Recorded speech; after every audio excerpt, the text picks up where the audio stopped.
Long, très long comité des signataires, mais pour quel résultat? Le Premier ministre vient de dresser le bilan devant la presse. Nous retrouvons Elisabeth Noir en direct de Paris dès la fin de ses titres.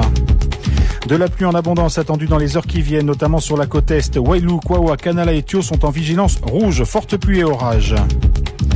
Des tensions entre deux clans qui ont abouti à l'irréparable à Wailu. Un homme comparé devant les assises pour double meurtre et triple tentative de meurtre.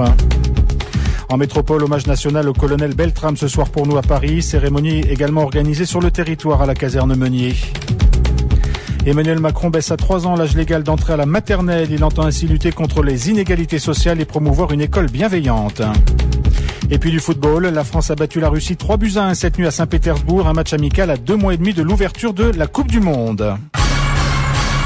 Bonjour à tous et bienvenue dans ce journal. Nous saluons rapidement notre invité fil rouge ce midi qui est le nouveau président du MEDEF, Daniel Ochida. Bonjour. Bonjour. On vous retrouve dans un petit instant évidemment et nous allons parler avec vous de la nouvelle organisation de l'organisation patronale. Mais avant cela, évidemment, nous prenons tout de suite la direction de Paris. Retrouver Elisabeth Noir qui a donc suivi le 17e comité des signataires.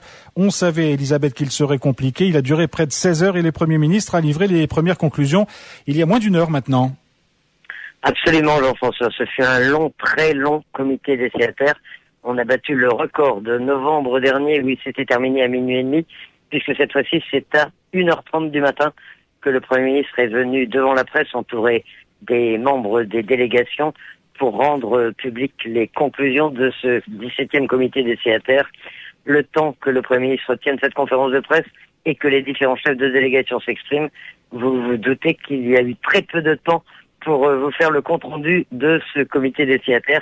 Un comité des signataires extrêmement long, donc assez dense finalement, au vu du relevé de conclusion, même si toute une partie a concerné l'aspect organisationnel du référendum du 4 novembre. L'un des points essentiels, vous le savez, et nous avons levé le suspense assez vite, l'un des points essentiels, c'était la formulation de la question qui serait posée le 4 novembre aux Calédoniens. C'était l'un des points de blocage. C'est l'une des raisons pour lesquelles les discussions ont duré aussi longtemps, puisqu'il y avait très clairement deux positions. Certains qui voulaient une question sans alternative et d'autres qui voulaient une question sous forme d'alternative, c'est-à-dire proposer aux Calédoniens le choix entre l'indépendance ou le maintien dans la France.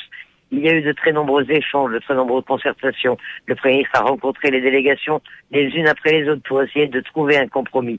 Et finalement, ce compromis, il pense l'avoir trouvé.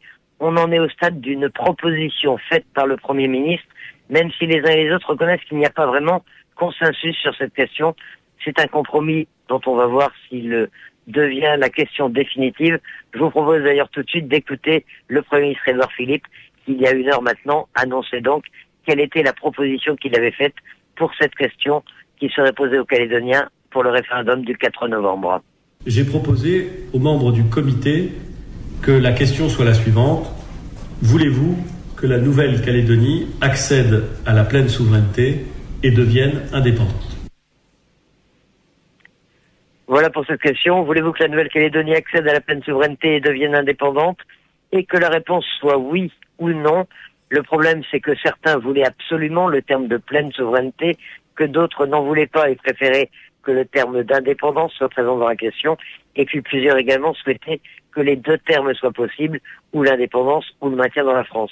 C'est donc cette cote mal taillée, a-t-on envie de dire, qui est retenue pour l'instant.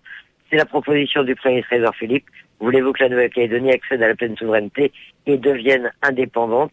Un certain nombre de participants au comité des signataires ont émis des réserves.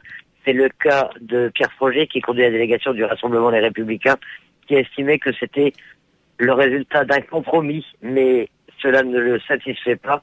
Gilles Brial du MPC exprime lui carrément son opposition à ce type de question, puisqu'il voulait que les mots France et indépendance soient posés dans la question.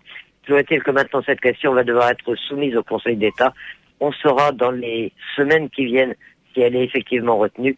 Pour la petite histoire, sachez que Édouard Philippe avait listé 7 possibilités de questions possibles en fonction des souhaits des uns et des autres. 7 possibilités de questions, et c'est donc l'une de ces 7 formules qui a été retenu et qui pourrait donc être posé aux Calédoniens le 4 novembre. Voilà pour l'un des points clés de ce comité des signataires, l'un de ceux qui a occasionné les plus longs blocages. Alors Elisabeth, il y a eu d'autres points qui ont suscité pas mal de discussions, et notamment l'avenir du G10, ce groupe dont on sait qu'il a suscité beaucoup de réactions. Et ne l'appelez plus jamais G10, parce que manifestement cela laisse de trop mauvais souvenirs. Donc on en revient au groupe de dialogue sur l'avenir, et non plus le groupe de travail sur le chemin de l'avenir. C'est désormais le groupe de dialogue sur l'avenir, et vous avez raison, ça a été là aussi un point de discussion. D'ailleurs, le Premier ministre a reconnu qu'il y avait eu des discussions vives, des débats et des discussions directes et franches, a-t-il dit, et on sait ce que cela veut dire en langage diplomatique. Le ton est parfois monté, il y a eu des oppositions assez vives entre les différentes délégations. Toujours est-il qu'on est arrivé, semble-t-il, sur ce point, à une refondation du groupe de dialogue sur l'avenir. Il va d'ailleurs être confié, animé par François Feners. François Feners, qui est un très bon connaisseur de l'outre-mer, qui était au cabinet de François Fillon et qui, dernièrement, était le directeur de cabinet du président du Sénat, Gérard Larcher. François Feners, qui est un conseiller d'État, et c'est donc lui qui va être chargé d'animer désormais ce groupe de travail. Un groupe de travail dont le mode de fonctionnement devrait également être complètement revu, en étant basé essentiellement sur le consensus et la collégialité. Et pour battre le fer, quand il est chaud, le Premier ministre a annoncé qu'il réunissait dès demain à Paris, le 28 mars, la première réunion de ce groupe de dialogue sur l'avenir. Et c'est à cette occasion que de nouvelles modalités de fonctionnement seront proposées.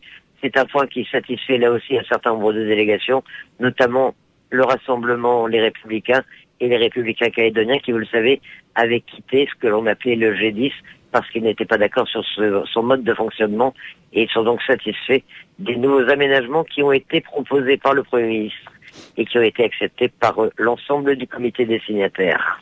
Alors Elisabeth, il y a eu d'autres points d'organisation autour de la consultation, on y reviendra dans nos prochaines réunions, mais la question qu'on a envie de vous poser évidemment, c'est que vous avez rencontré les responsables des différents groupes politiques à l'issue de ce comité des signataires. Dans quelle ambiance sont-ils? Est-ce qu'ils sont satisfaits finalement de cette réunion, ou est-ce que vous sentez qu'il y a encore de forts doutes qui pèsent sur les conclusions? Écoutez, globalement, à 1h30 du matin, ils étaient tous contents que ce soit fini déjà. Ils trouvaient tous que la journée avait quand même été un peu longue. Globalement, l'ensemble des délégations sont satisfaites de la manière dont les choses se sont déroulées, du temps qu'a consacré le Premier ministre à ce comité des signataires et essayer de résoudre les différents points de blocage. Une satisfaction globale, même si, point par point, et vous l'entendrez dans nos prochaines éditions, un certain nombre de réserves sont émises ici ou là, mais globalement c'est un esprit, semble-t-il, de consensus qui a été retrouvé, de recherche en tout cas, du compromis et de la discussion. C'est ce qui a été mis en avant. Concernant la préparation proprement dite du référendum, le Premier ministre a insisté sur trois points: la clarté, la sincérité et la loyauté. Il affirme qu'ils ont avancé sur l'organisation de la consultation, avec notamment les points qui concernent la révision complémentaire des listes électorales, l'établissement des procurations spéciales, les bureaux de vote décentralisés, la campagne d'information de l'État, qui va se charger de la pédagogie de la consultation. Et puis l'un des points également importants de ce comité des signataires concerne la sécurité du scrutin, avant, pendant et après. Le Premier ministre a souligné dans sa intervention qu'il n'y avait pas de menace identifiée particulière, que c'était plus un principe de précaution, mais que l'État réaffirmait sa détermination de faire en sorte que la sécurité de ce scrutin soit parfaitement assurée. Il a signalé également que l'ensemble des participants s'étaient engagés à ce que la délinquance que l'on connaît en Nouvelle-Calédonie ne soit pas instrumentalisée dans la perspective de ce scrutin du 4 novembre. Voilà donc les points essentiels à chaud de ce 17e comité des signataires. Encore une fois, globalement, c'est un esprit consensuel qui semble avoir prévalu. C'était en tout cas l'impression qu'on avait à entendre les réactions des différents chefs de délégation. Merci beaucoup Elisabeth Noir. Il est 2h40 à Paris. Vous étiez en direct à la sortie du comité des signataires et ce n'est pas terminé pour vous, puisque maintenant, évidemment, vous allez préparer les sujets que nous entendrons dans nos journaux du soir et demain matin pour revenir complètement sur ce comité des signataires. Merci beaucoup Elisabeth. Merci à vous et à très bientôt. À très bientôt. Et je rappelle donc voilà les deux points principaux qu'on peut retenir de ce comité des signataires. La formulation de la question qui a été proposée par le Premier ministre Édouard Philippe. Voulez-vous que la Nouvelle-Calédonie accède à la pleine souveraineté et devienne indépendante? Formulation qui doit être encore soumise pour avis au Conseil d'État. Et puis le groupe G10 n'existe plus. Il a été remplacé par un groupe de dialogue sur l'avenir qui se réunira d'ailleurs une première fois à Paris avec le Premier ministre dès demain. Radio Rythme Bleu.